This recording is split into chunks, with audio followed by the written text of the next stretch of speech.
चालू। हाँ।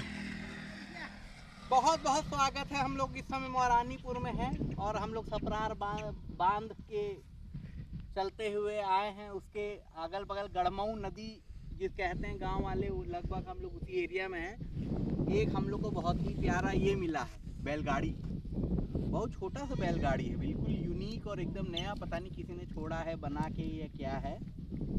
और आप देख सकते हैं, ऐसा ही हम लोग को आर्कियोलॉजिकल साइट्स वगैरह में भी दिखता है तो बड़ा वो कौतूहल का विषय होता है।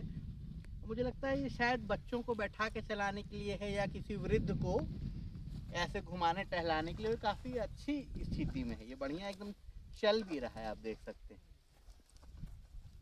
अवश्य जी थोड़ा नज़दीक से दिखाइए। देखिए यहाँ इतना बढ़िया स्ट्रैटेजी ये बनाने वाले ने ये ऐसे भी किया है कि ज़्यादा इससे नीचे ये ना आए। बना इधर इधर से भी दिखा दीजिए।